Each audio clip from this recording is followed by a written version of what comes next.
presentando a continuación, como parte de las actividades organizadas por la Escuela de Fiscales de la Asociación de Fiscales del Perú, esta jornada doble de eventos académicos organizados los días 5 y en este día 6 de mayo del año 2021. El día de hoy vamos a continuar con estas capacitaciones que está dirigida tanto a nuestros colegas fiscales, magistrados, abogados, estudiantes de derecho y público en general. El día de hoy nos engalanan con su presencia los siguientes expositores. El doctor Roberto Contreras Puelles, desde Chile, el doctor Ronald Segura Mena, de Costa Rica, y el doctor Jorge Alberto Vega Aguilar, representando al Perú. El día de hoy vamos a tocar el tema de la ciberdelincuencia, inteligencia artificial y proceso penal. Y como ya viene siendo una tradición en estos eventos que organiza la Escuela del Ministerio Público, perdón, la Escuela de la Asociación de Fiscales del Perú, vamos a dar inicio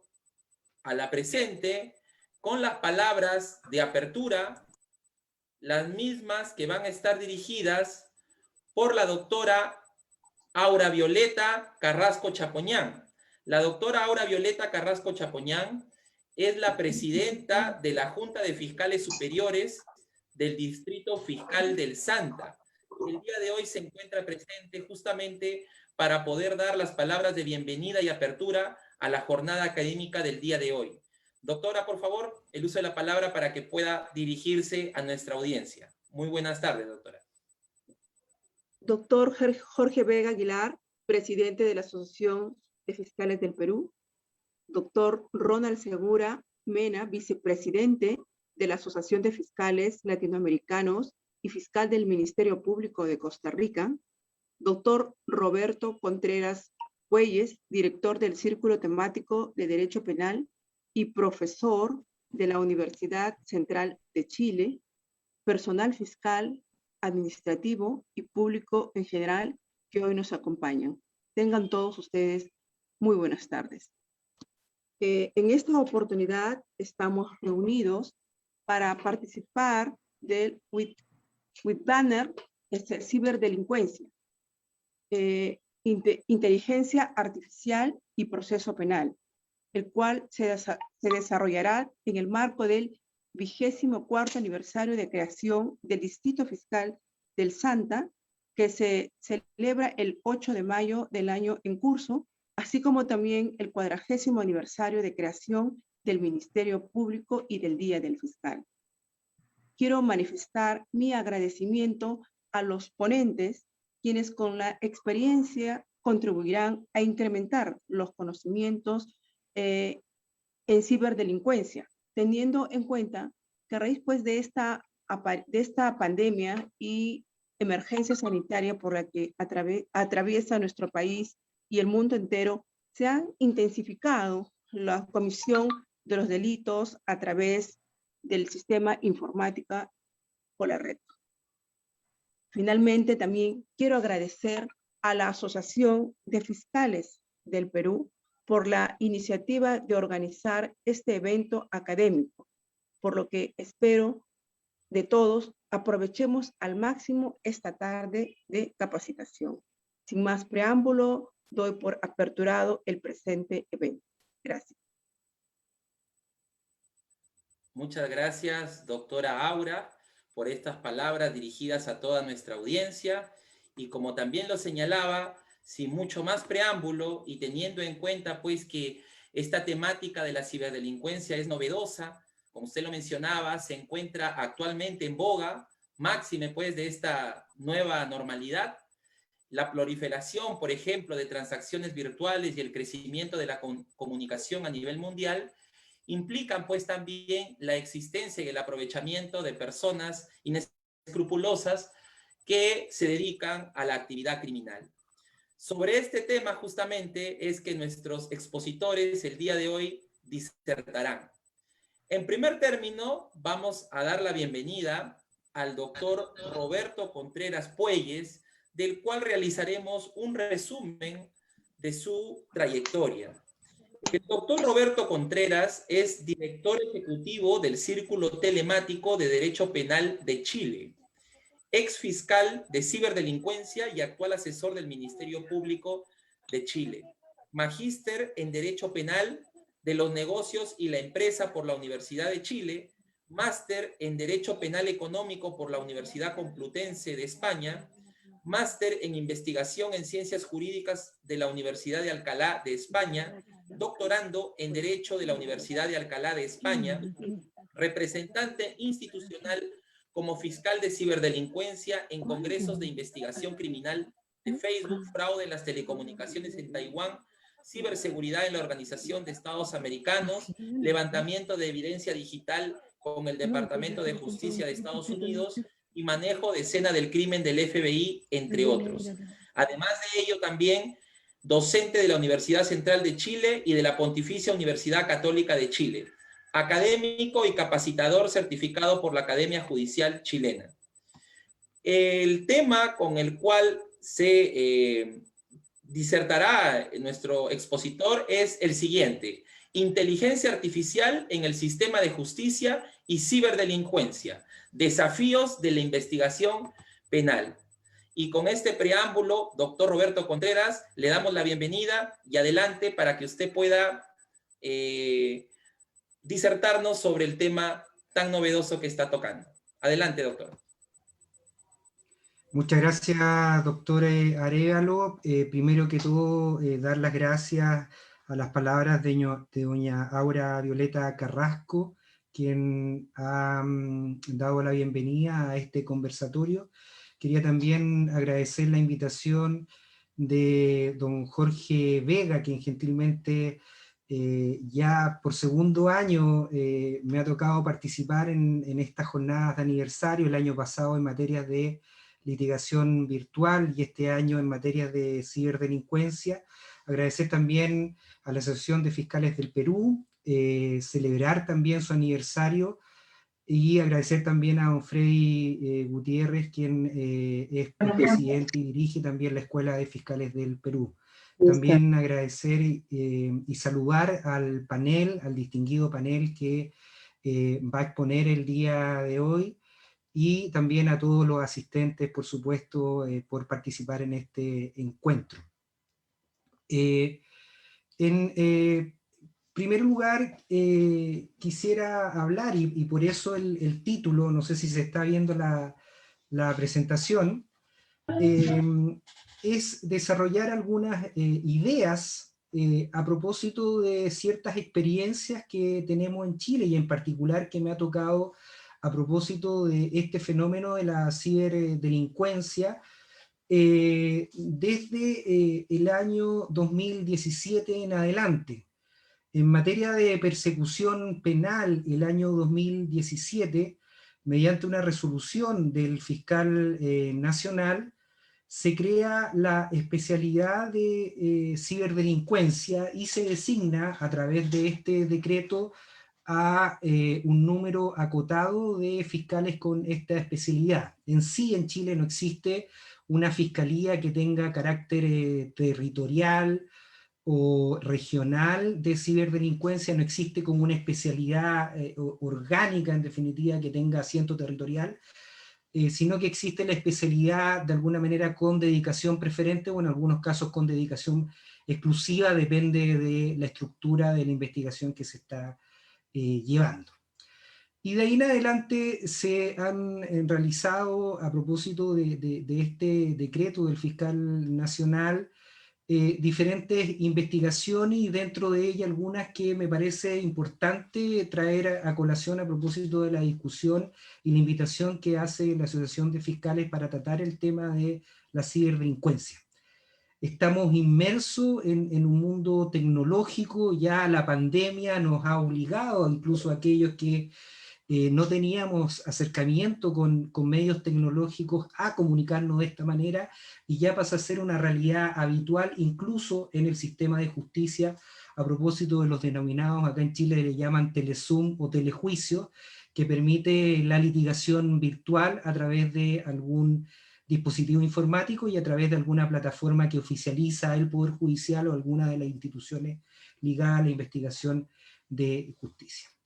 Y a propósito de esto, existen ciertos desafíos que entiendo debemos abordar nosotros como fiscales especializados de ciberdelincuencia, y que me permito desarrollar al final de esta presentación que preparé a propósito del título que nos convoca.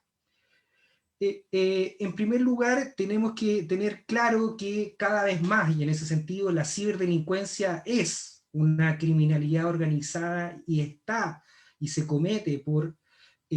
personas calificadas, por lo tanto tienen ciertos conocimientos específicos, pero en sí la naturaleza propia de la criminalidad organizada vemos que existen y alcanzan niveles de sofisticación que dificultan para aquellos que desarrollamos la labor investigativa imputar en un gran número de casos directamente la participación de miembros de esta empresa criminal, y directamente nos encontramos en muchos casos con ausencia de participación, o no podemos lograr desentrañar quién está detrás de o la comisión de algún delito mediante esta delincuencia organizada, porque precisamente se organiza en estructuras y en capas para ocultar este tipo de información a las pesquisas del Ministerio Público o de las policías. Y si nosotros vemos en la delincuencia que se dedica a este tipo de fenómenos de ciberdelincuencia, la dificultad resulta aún mayor. En definitiva, no se suma a estas dificultades propias de la investigación el hallazgo de vestigios de delito, a veces no encontramos correos electrónicos porque se destruyen, porque nada en definitiva se hace por escrito, y un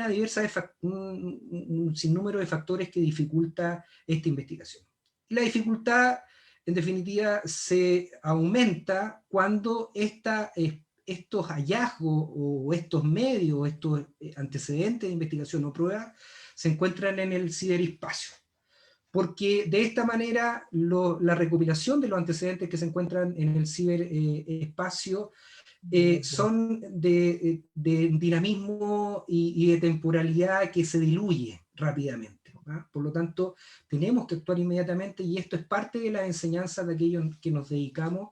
a la investigación de este fenómeno de los delitos informáticos. Y aquí resulta importante la forma especial de investigar. Si bien es cierto, nosotros ya tenemos arraigados ciertas formas tradicionales de investigar, pero el perfil del investigador, el perfil de la policía que se dedica especializada en esto resulta relevante para lograr buenos resultados. Y por lo tanto, las experiencias permiten establecer que la coordinación con organismos institucionales, con particulares, y el tiempo en que se desarrollan las actividades puras de investigación resultan esenciales para impedir, para obstaculizar los perniciosos resultados que pueden provocar estos ilícitos con perjuicios de gran cuantía en algunos casos, y en definitiva obtener evidencia de calidad que permita dilucidar al autor que está detrás de esta cibercriminalidad. Ya lo decía incluso cuando se discutía la ley. Nosotros tenemos una ley de delitos informáticos que es la 19.223, que se publicó en el año 1993, que decía un diputado que el vertiginoso desarrollo de la tecnología ha convertido la información en uno de los más preciados recursos. Y de esta manera, al ser un preciado recurso, existen muchos abusos de aquellas personas que la cometen, y que por lo tanto los avances de la tecnología permiten en definitiva la comisión de estos delitos, y por eso se hace necesario mantenerse actualizado en este tipo de fenómenos delictuales. Por lo tanto, en ese sentido también existen fallos a propósito de estos temas en las Cortes Nacionales, en particular un fallo de la Corte de Santiago, que indica también que no es posible soslayar que la naturaleza de este tipo de delitos y que utiliza comisiones complejas de procedimiento asociado a la tecnología, obstaculiza la persecución penal. Y estos obstáculos los vemos de diferentes maneras. En definitiva, existe a veces carencia de información tecnológica, existe también carencia de soportes informáticos que pueden nutrir la investigación, y también tenemos por otro lado que los intereses de la investigación chocan en algunos casos con intereses de privacidad. Hemos visto casos ya internacionales y tenemos nutridos fallos a propósito de la legislación norteamericana, donde ha establecido espacios claros donde la privacidad en definitiva limita la posibilidad de investigación o pesquisa desde el momento inicial de la comisión del delito o cuando existe una sospecha de la comisión del mismo, y establece criterios como los que se han ido desarrollando a propósito del fallo Carpenter, de lo que se entiende por la esfera activa de privacidad que tiene determinada persona, esfera de privacidad, frente a una actividad de investigación que puede afectar la privacidad en cuestión. Vemos que en ese caso en particular lo que hace a propósito de un antecedente de la detención de un grupo de personas que obtiene un dato de quién podría ser el quinto partícipe, que era esta persona Carpenter, le hace un seguimiento por 127 días y le hace el tráfico de la información a través de las compras, y justificando de que está investigando compras, en definitiva lo logra georreferenciar en diferentes sectores y precisamente donde se habían cometido 4 de los últimos hechos. En definitiva, a propósito de este fallo de la Corte Suprema, estima de que existía una expectativa propia de la privacidad y por lo tanto la investigación que llevó la policía debió haber sido con autorización judicial porque se estaba afectando la privacidad en cuestión. Y vemos que en estos casos existe choque en la necesidad de la investigación o la pesquisa que tiene el fiscal o las policías con la cuarta y quinta enmienda norteamericana, en el caso chileno con la inviolabilidad de las comunicaciones, con la privacidad, e incluso a propósito de la discusión que estamos llevando en materia de neuroderecho, con la integridad psíquica de la persona que está contemplado en la Constitución política en el caso chileno. En ese sentido también se han dado discusiones en esta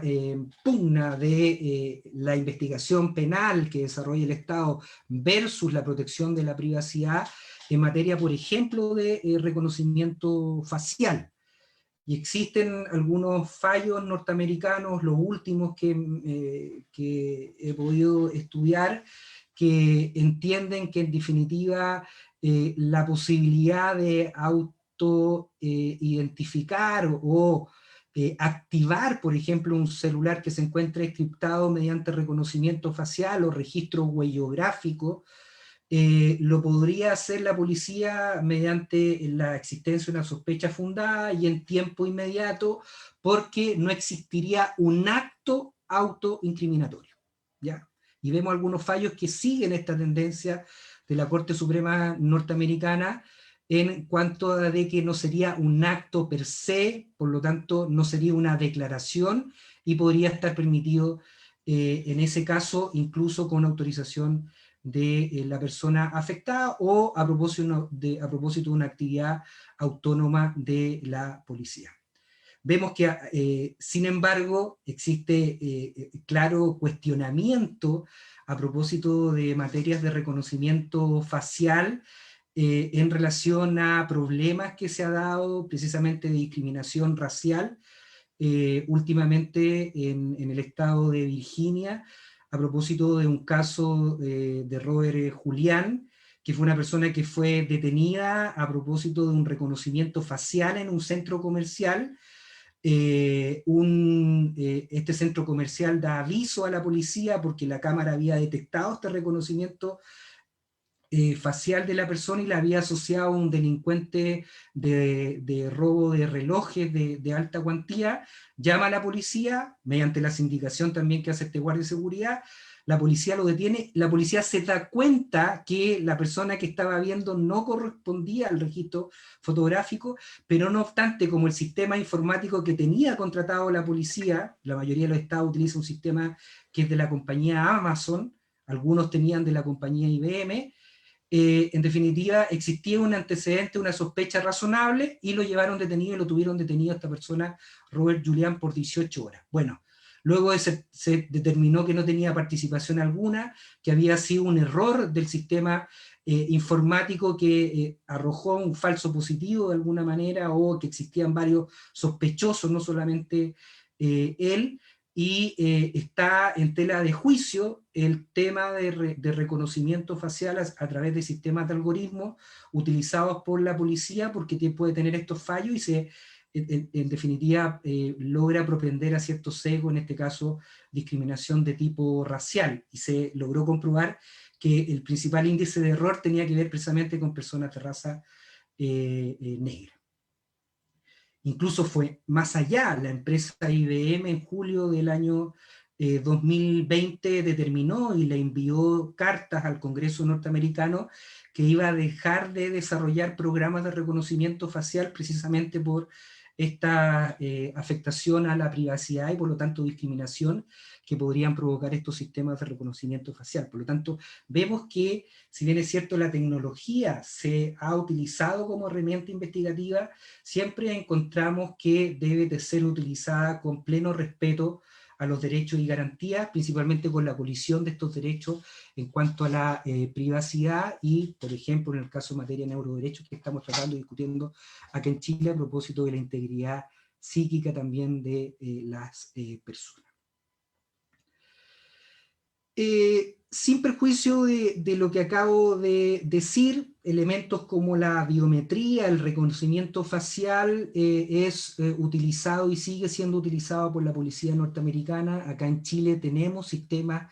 de reconocimiento facial en centros comerciales, en centros privados, que obtienen bases de datos de carácter privado y que también obtienen información que nosotros entregamos renunciando a nuestra privacidad. Más adelante me voy a hacer cargo de lo que se denomina el sistema de autentificación completo y que permite, a través de la facilitación propia de datos y renuncia a la privacidad, que sistemas de información privado obtengan información que es relevante para hacer un estudio de nuestra persona, dirigir ciertos comportamientos en el caso de compraventa, e incluso reconocer ciertos patrones de conducta que podríamos tener en el futuro. En ese sentido, tenemos claro que, si bien es cierto el rol que le encomienda la Constitución, las leyes al Ministerio Público, es investigar la existencia del hecho punible y la eventual participación de alguien en el mismo, vemos que las experiencias que hemos llevado en el territorio nacional, el ámbito colaborativo que puede prestar la empresa, el particular afectado y principalmente la víctima por un delito informático, no solamente pudiera exonerarla en un futuro si se incorpora el delito informático como delito base de la ley de responsabilidad penal de las personas jurídicas, si estamos hablando de empresas, sino que también resulta de vital importancia y relevante para el éxito de una investigación de esta naturaleza cibernética.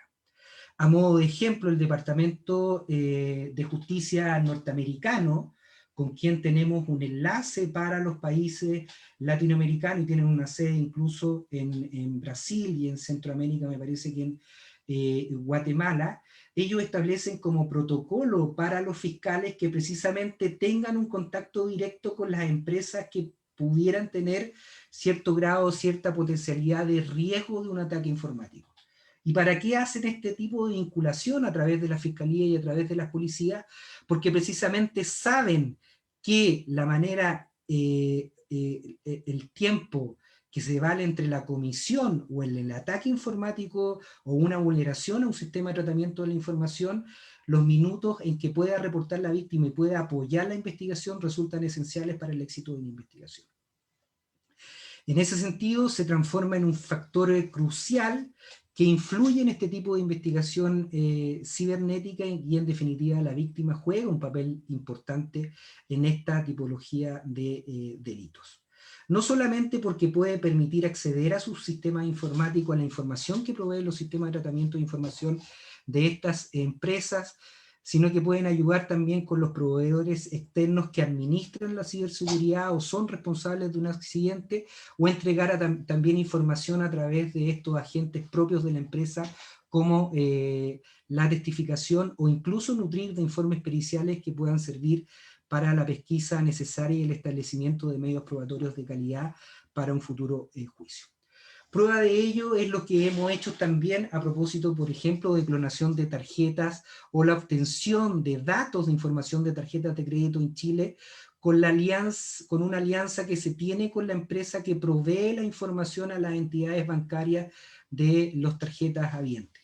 Y es así que incluso a través de este protocolo de entrega de información oportuna, se han podido desbaratar bandas internacionales que en el momento en que están utilizando esta información fraudulenta, obtenida fraudulentamente a través del tarjeta habiente, a través de la información bancaria del cliente, el momento que están retirando plata del cajero automático, se logra la detención oportuna y obtener información de calidad, porque la misma empresa que provee las tarjetas hace las pesquisas de manera inmediata y le entrega a las policías la información de los perjuicios causados y quiénes son el número de las personas que están potencialmente afectadas. Por lo tanto, en el plazo que tenemos para poner a disposición del tribunal y para poder formalizar y realizar el control de detención, en tiempos de 24 horas ya podemos tener información de calidad que permita que estas bandas internacionales puedan quedar privados de libertad mientras dure la investigación y obtener un juicio con pruebas de calidad. En ese sentido, experiencias como esta, donde los jefes de seguridad pueden y entregan también, al igual que los encargados de fraude e informática, proporcionan información de inteligencia útil, permiten no solamente apoyar a la investigación, sino que minimizar el daño que producen estas intromisiones a la empresa o al sistema económico de manera integral, entendiendo, y a mi juicio también estimo que es correcto, que este sería el bien jurídico tutelado a propósito de los sistemas informáticos. Si bien es cierto, el perjuicio en la mayoría de los casos resulta relevante a propósito de las inscripciones típicas en las distintas legislaciones internacionales, me parece que el ámbito de protección se transforma en el ordenamiento jurídico económico, y en definitiva es lo que tiende a proteger en la mayoría de los casos esta tipología de delitos económicos, sin perjuicio que al ser un delito de carácter pluriofensivo se pueden también afectar bienes jurídicos secundarios, como principalmente en estos casos el patrimonio, la indemnidad sexual a propósito de la entrega de información con este tipo de carácter o finalidad, o incluso de carácter terrorista a propósito de ataques cibernéticos masivos. En ese sentido, experiencias de cooperación internacional, cuando nos topamos con servidores también que están alojados en el territorio extranjero o fuera del territorio nacional, nos trae ciertas enseñanzas que podemos desarrollar a propósito de investigaciones futuras. Y esto se dio en un caso también que me tocó participar, que es el caso Blackout Satelital o Megaplay. Este caso consistía en que existía una agrupación internacional que interceptaba un satélite de Nagra, y a través de la interceptación de este satélite de Nagra y un servidor alojado en primer lugar en Estados Unidos, en Miami, luego cambiaron de servidor, lograba distribuir a diferentes países, Ecuador, Perú, Panamá, Argentina y Chile, a lo largo de todo el territorio nacional, la señal satelital que entregaba este proveedor de servicios de telecomunicación o de televisión paga. Y a través de esta organización se distribuía a diferentes países y los clientes obtenían televisión a bajo costo. El primer aviso lo dio esta empresa internacional Nagra, y lo dieron las empresas de proveedores de telecomunicaciones internacionales, y a través de un enlace de Estados Unidos permitió identificar el servidor que estaba alojado en Estados Unidos, y a partir de este servidor ubicar la georreferenciación de los principales agentes de esta organización internacional. Se logró así gestionar 2 entradas de registro y lograr la incautación importante de dispositivos informáticos que luego sirvieron para obtener sendas condenas y de alguna manera reparar el perjuicio ocasionado en la empresa de telecomunicaciones, principalmente en su caso que se desarrollaron en Chile, y obtener una reparación o obtener en definitiva reintegrar montos aproximados por 2 millones de dólares. Por lo tanto, a través de mecanismos de colaboración conjunta con organismos internacionales, a través de mecanismos de colaboración conjunta con empresas privadas, con el sistema denominado o la agrupación antipiratería latinoamericana y iberoamericana, se logró desentrañar toda esta información que se obtuvo a partir del ciberespacio y obtener un éxito en esta investigación que en un principio resultaba claramente compleja.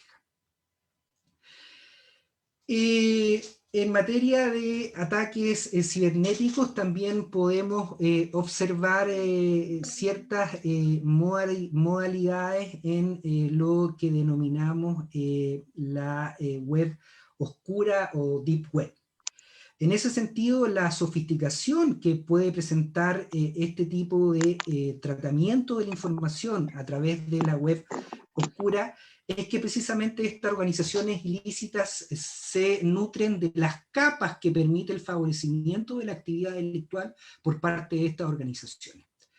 Pero esto no permite alejarse de lo que se podría desarrollar en una investigación de carácter penal o de pesquisa, de lo que podría ser cualquier investigación tradicional de una criminalidad organizada. Por lo tanto, y en definitiva, si nosotros podemos destrabar estas capas iniciales que permitan desarrollar una investigación de carácter tradicional, podemos obtener información que nosotros desarrollamos, por ejemplo, a propósito cuando investigamos una organización delictiva que se dedica al tráfico ilícito de estupefacientes. Y por lo tanto podemos identificar, destrabando estas capas, ampliamente quiénes son las fuentes de suministro, quiénes son los corredores, quiénes son los distribuidores, quiénes son los microtraficantes, quiénes son los mensajeros recolectores de ganancias y encargados incluso de lavar los activos producto de los recursos que se obtienen de estas actividades ilícitas. Por lo tanto, se permite a través de la investigación de estos mercados de la web oscura y sus implicados como administradores, moderadores y proveedores de servicio, que a través de un conjunto de herramientas y pesquisas mejoradas y con un pensamiento también amplio de un crimen organizado, identificar quiénes son los actores delictivos. Los norteamericanos le llaman a esta forma de pesquisa migajas de pan, porque en definitiva permiten a través de ciertos rastros indiciarios de investigación lograr desarrollar y develar capa por capa para, en definitiva, en algún minuto obtener alguna información que permita destrabar una pesquisa pura y tradicional. A través, por ejemplo, de la georreferenciación del IP, a través de la información que estas personas obtienen o tienen de la vinculación con redes sociales, o incluso las URL que ocupan para utilizar, por ejemplo, en sus empresas de fachadas. Así, a través del uso de lo que denominan los investigadores norteamericanos migajas de pan, se pueden responder ciertas preguntas sobre lo qué debe hacer el investigador, y que en primer lugar debieran ser lo que he dicho a continuación. En definitiva, si estos actores o miembros de esta organización tienen cuenta de proveedores de servicios de correo electrónico, Gmail, Yahoo, o si mantienen redes sociales como Twitter, Facebook e Instagram. Con estas migajas de pan, entonces, los investigadores y fiscales deben considerar buscar información que no sean de contenido y que por lo tanto no requieran autorización judicial, como por ejemplo datos del suscriptor, información de dirección IP, referencias del encabezado de la página donde mantienen la URL de empresas que sirven para estas organizaciones y de las comunicaciones electrónicas o servicios de comunicación remota.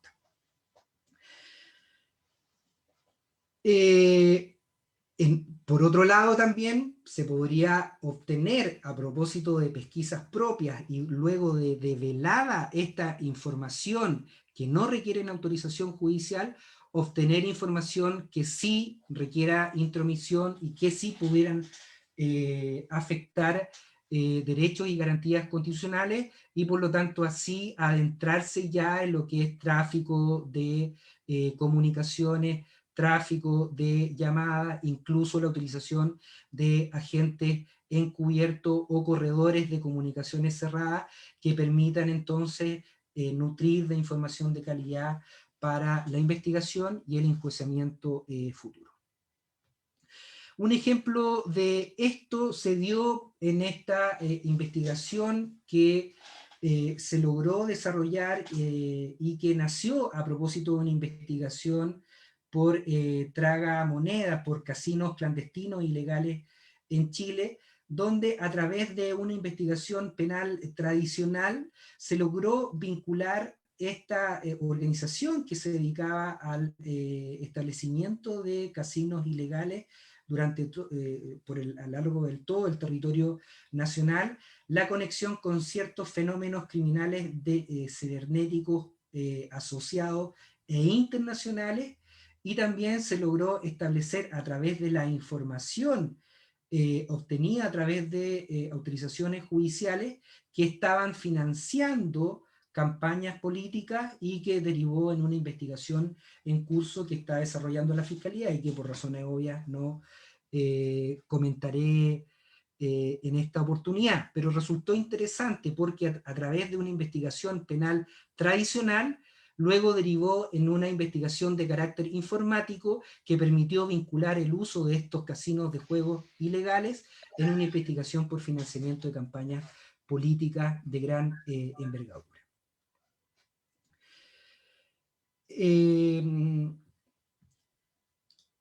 Así, y de esta manera, la investigación informática también se puede nutrir no solamente de la información que proporcionan o que se puede obtener a través de una investigación a propósito de estas denominadas migajas de pan, sino que a propósito de la propia voluntariedad en la autorización del acceso a información que se puede catalogar de una primera manera como a primera vista como privada, pero a propósito de las autorizaciones que uno da sin leer, por ejemplo, el ingreso a determinada página, uno provee de información de calidad que posteriormente puede ser entregada por empresas privadas para el investigador institucional. Y en ese sentido vemos que, por ejemplo, a propósito de la pandemia, se hace necesario, y aquí nosotros vemos en Chile que para concurrir con un permiso de carácter estatal a un centro comercial, piden ingresar los datos. Aquí mismo lo hicieron para poder ingresar y se llenaba un formulario con un sinnúmero de datos para poder ingresar a este tipo de conferencias. Bueno, a propósito de ese formulario que tenían los centros comerciales, nosotros renunciábamos al artículo 4 de la Ley de Privacidad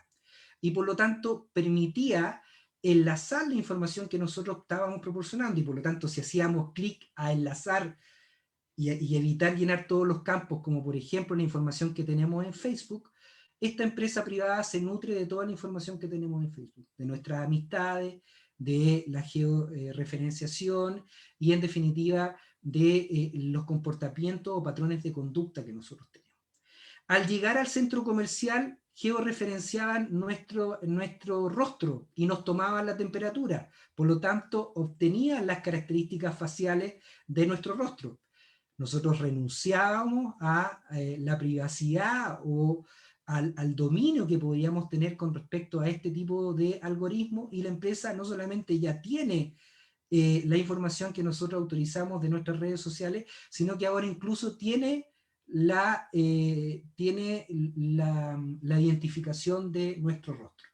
Luego, si queremos transitar por el centro comercial, nos pide si queremos usar la red de internet de ese centro comercial. Y así, ahora, además de tener el algoritmo de nuestro rostro, tiene la georreferenciación y los patrones de compra que tenemos. Aún es más, si concurrimos con nuestro vehículo, le entregamos la información del vehículo a través de la patente en el cual llegamos, y los tiempos y los comportamientos que permanecemos, por ejemplo, en cada tienda comercial. Y si es más, nosotros pagamos con una tarjeta de crédito determinada, asocian cuánto es el monto y cuánto es la posibilidad o el patrimonio que nosotros pudiéramos gastar en ese determinado centro comercial. Pues bien, esta denominada autentificación de dispositivo completo permite enlazar todo el comportamiento de vida de cualquier ciudadano a través de la renuncia de lo que se denomina expectativa de privacidad. Y nosotros autorizamos cada vez más, a propósito de la dinámica de nuestra vida cotidiana y el uso de la tecnología, cada vez más estamos cediendo esta esfera de privacidad hacia las nuevas tecnologías. Y es ahí que el marco de la expectativa de privacidad tiende a ceder, en algunos casos, a favor de las pesquisas investigativas. El año pasado existió una discusión a propósito de la utilización de un dron en una región, en una localidad de Rancagua, en el sur de Chile, que permitió identificar personas que estaban ingresando droga a un determinado vehículo. Y la Corte, y este fallo lo ratificó la Corte, las personas habían sido condenadas en primera instancia, y la Corte estimó de que ese dron, la captación de imágenes que había tenido ese dron, había sido ilegal porque las personas tenían una expectativa de privacidad con respecto al espacio aéreo, y que por lo tanto, si ese dron captó información y ellos no habían cedido a esa privacidad, toda la prueba que habían obtenido las policías había sido ilegal. Pero no sería lo mismo, a propósito de lo que estamos hablando, del hecho de ceder información de calidad, por ejemplo, si es que yo todos los días subo información a través de mis historias a Instagram, subo información de georreferenciación a través de Facebook donde me encuentro, estoy poniendo en mis publicaciones que en estos minutos me encuentro conectado haciendo una conferencia a los colegas de Perú sobre ciberdelincuencia, y por lo tanto cada vez más voy cediendo esta expectativa razonable de privacidad. Y ahí que el elemento de razonabilidad resulta importante para el ente jurisdiccional para establecer este límite entre la privacidad y la necesidad de la pesquisa o investigación de carácter penal. Eso mismo se ha dado en casos, por ejemplo, el denominado Riley versus California del año 2016, donde se obtuvo la autentificación de la persona que se encontraba detenida a través de su algoritmo facial, y así se accedió a información que mantenía en tu teléfono celular y que permitió incriminarlo en un determinado delito. Y en definitiva se puso en entredicho si esa autorización o esa activación del celular a través del algoritmo de reconocimiento facial había afectado o no la cuarta enmienda. Otros casos interesantes, a propósito de lo que denominamos investigación también por capas, se da a propósito de investigación que se encuentra en la red. No solamente nosotros entregamos información consciente o inconsciente a la red, sino que en la red se puede encontrar información de calidad que permite develar una primera capa y por lo tanto seguir una investigación de carácter tradicional como nosotros estamos acostumbrados. Una investigación también que resulta interesante de analizar fue aquella denominada de espionaje en la SOFOFA, la Sociedad de Fomento Fabril, que es una sociedad que incluye a comerciantes nacionales. Y en esa investigación a través de la oficina de la Universidad de la observación que mantenía una cinta.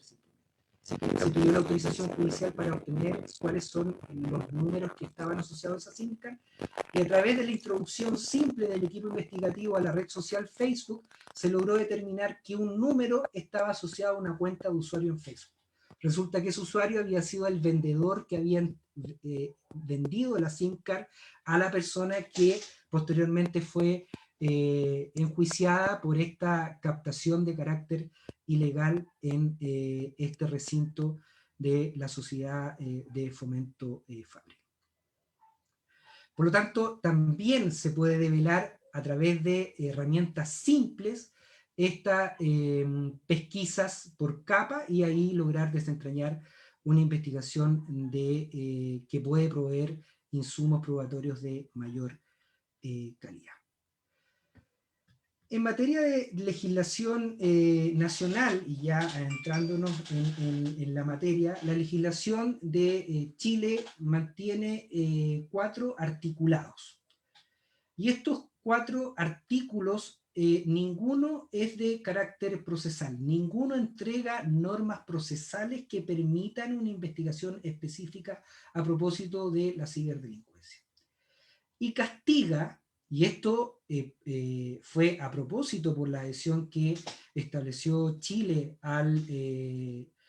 convenio de Budapest y las reservas que estableció Chile, se configuraron solamente estas 4 tipologías de delitos. Si ustedes logran observar, por ejemplo, no aparece el fraude informático como una tipología propia de delito informático en la ley que mantenemos vigente. Y lo otro particular es que establece formas de comisión especialmente dolosa. Utiliza en la mayoría de los casos el elemento del tipo que requiere un dolo específico como pudiera ser maliciosa. Así lo han interpretado la mayoría de los tribunales de justicia. Y lo hizo así Chile precisamente para diferenciar lo que se denomina el hackeo ético o hackeo blanco, que en definitiva se traduce en que personas se introducen a través de determinados sistemas de información, principalmente de empresas, para denunciar a la empresa algún tipo de vulnerabilidad y por lo tanto así obtener,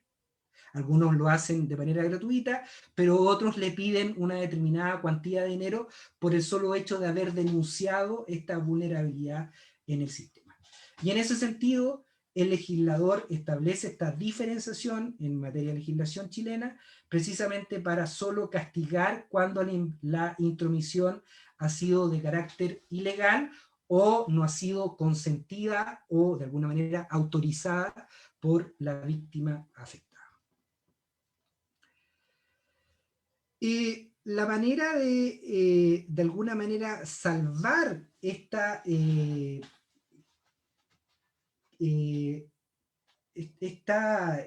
escasez de tipos penales que tenemos a propósito de los delitos informáticos en Chile, se está tratando actualmente en la discusión parlamentaria a propósito de este boletín, este mensaje que ingresó el presidente de la República el año 2018,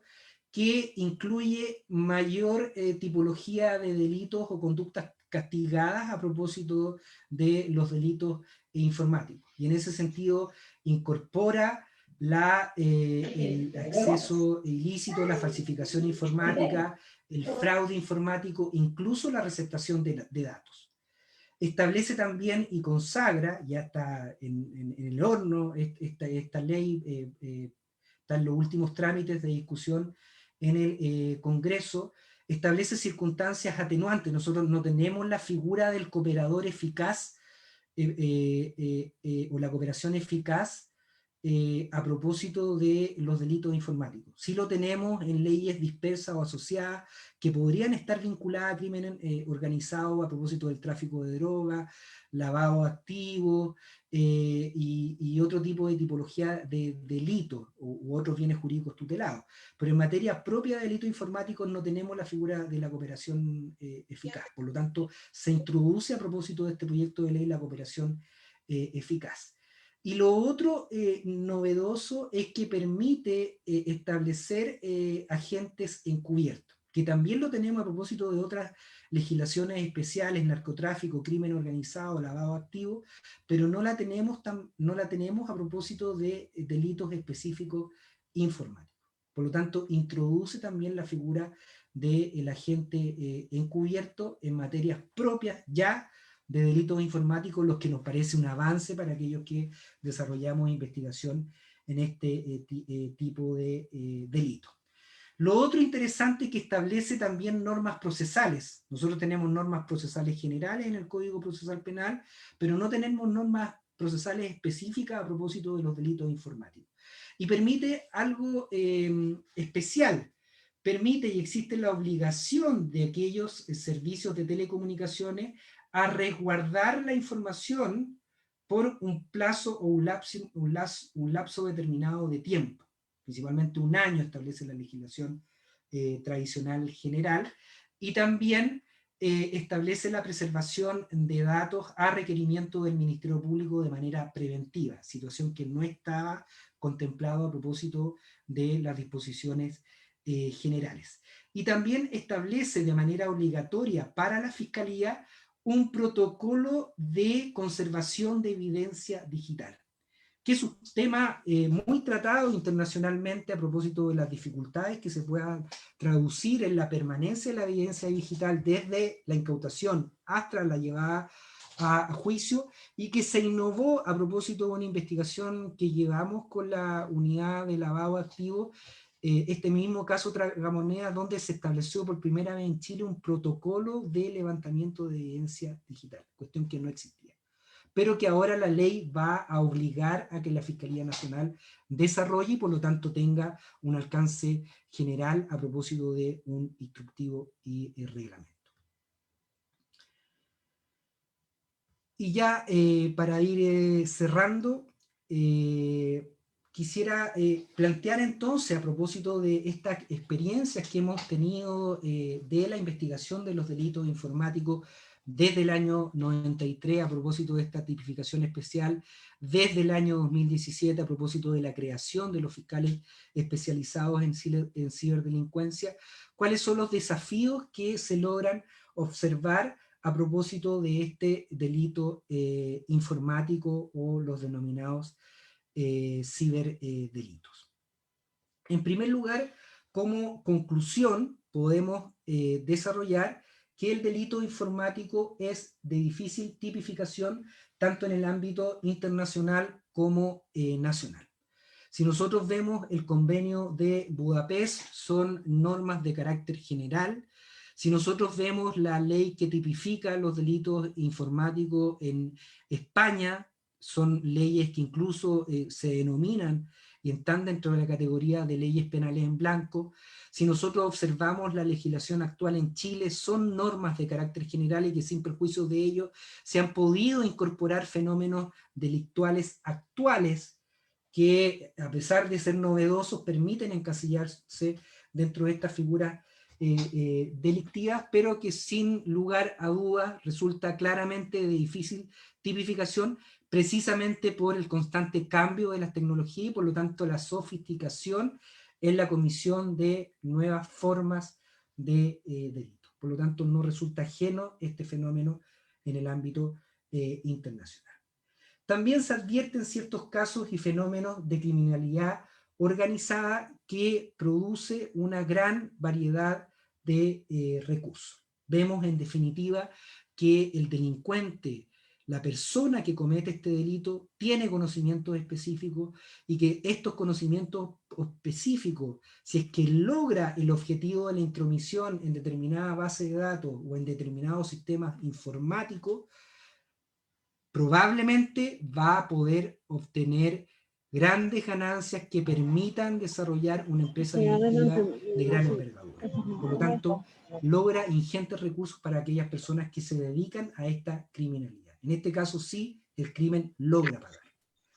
Es posible establecer el delito informático como un proceso. Ya hemos visto que en la Deep Web o la investigación de delitos informáticos se logra desarrollar en capas, por lo tanto, develando capas iniciales podremos desarrollar de alguna manera una investigación de carácter tradicional, pero es necesario superar estos obstáculos iniciales y por lo tanto debemos entenderlo el delito informático como un proceso evolutivo y por lo tanto agotar todas las instancias y todas las herramientas investigativas que nos proveen los sistemas informáticos y que nos proveen también las normas procesales de carácter generales y específicas en materia de estos delitos. Es un fenómeno que ha suscitado gran interés nacional. Nosotros estamos discutiendo una modificación legal en esta materia. Se está discutiendo incluso la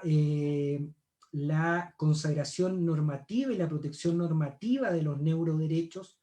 y en este caso somos pioneros a nivel internacional de protección de los neuroderechos, y por lo tanto, en definitiva, sabemos que provocan este tipo de discusiones los delitos informáticos, la evolución tecnológica, gran interés internacional, y es posible advertir que a propósito de esta internacionalización de este fenómeno delictivo, resulta de vital importancia los mecanismos de cooperación internacionales, tanto aquellos que provee el convenio de Budapest como aquellos de carácter informal, como por ejemplo la red 24/7 que reúne a los fiscales iberoamericanos en las pesquisas de este tipo de tipología de delitos u otras formas de colaboración conjunta, como por ejemplo a través de los enlaces que provee el Departamento de Justicia norteamericano para nuestros países. Eso es todo, estimado moderador. Espero no haberlos cansado con estas ideas y quedo a disposición del panel también y el público para las preguntas al concluir este conversatorio. Muchas gracias. Muchas gracias, doctor Roberto Contreras, por su excelente disertación. Y como usted lo indicaba, pues, parte de la metodología del evento del día de hoy es que las preguntas, interrogantes, inquietudes que se tuviese van a ser contestadas al final. Doctor, nuevamente, muchas gracias por el aporte. Y a continuación,